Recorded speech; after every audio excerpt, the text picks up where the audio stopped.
Entrepreneurship is a survival skill of the 21st century.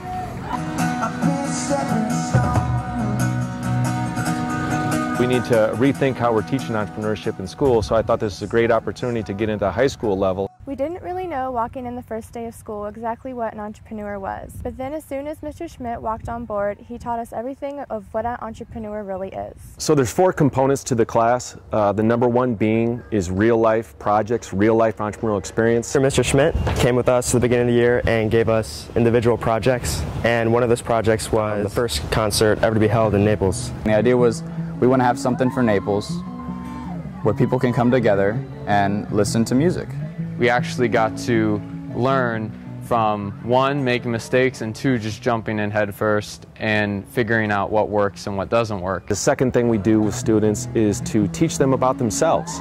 Most entrepreneurs, to become that successful entrepreneur, they have to dive deep and learn what are their strengths and weaknesses, what are their passions, and they need to learn how to use those to their advantage to make something happen and become successful. I served as project manager on the 239 Music Festival.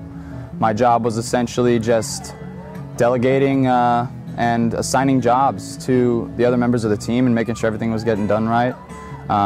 That was supposed to be my job, but I kind of ended up putting my hands in every aspect of this thing. And he stepped up and took more of a leadership role.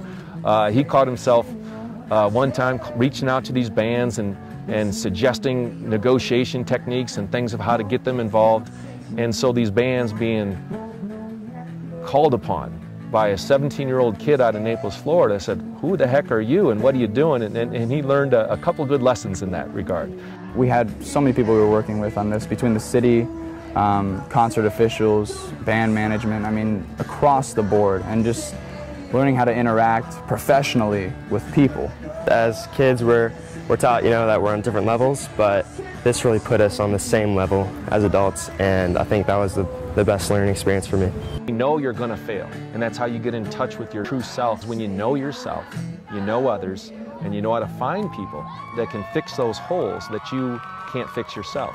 And that's where you start to get that entrepreneurial team. We had to learn how to book bands, we had to learn how to work hard together, we had to learn how to cooperate. Through cooperation, not competition, you actually achieve more.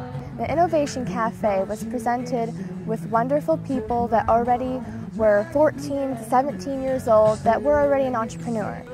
Well, all my life my parents have called me an entrepreneur because when I was little I used to just try to sell anything. I had a lot of friends that asked me for custom controllers. This is our candy red tiger design, and as you can see it has a really cool paint job on it. They work together really well because of their differences. Not in spite of them, but because of their differences. I hang around with musicians and artists that are younger than my own children because I thrive on that spirit of entrepreneurialism.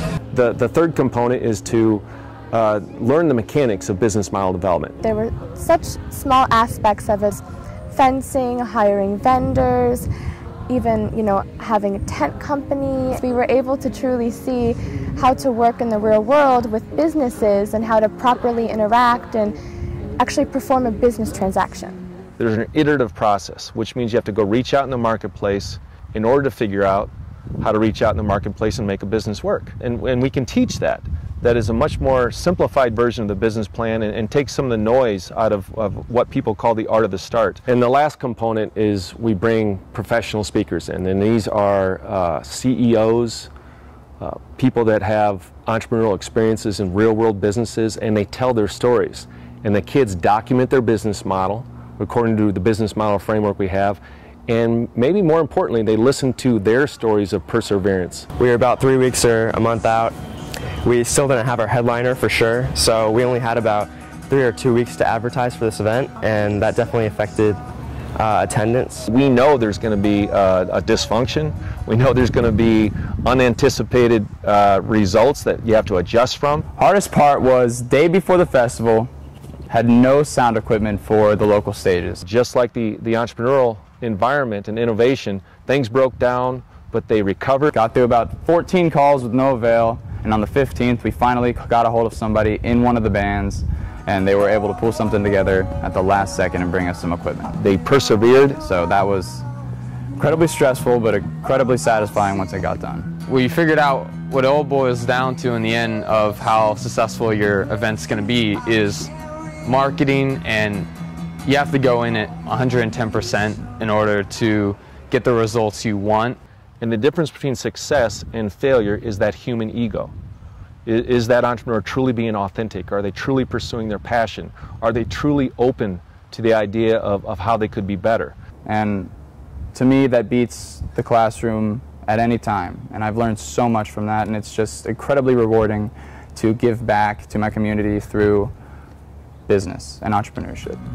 I looked over the stage and I saw the crowd, I saw the fans, the way they were screaming, and they were just so happy. I was able to see the sparkle in their eye, to see that that was truly their dream come true, that their idol has come here to Naples, Florida. Pursue your passions. You're going to be creative, you're going to be inventive, you're going to push the envelope to make change, to cater your passion versus you catering to the rest of the world. That's today's definition of an entrepreneur.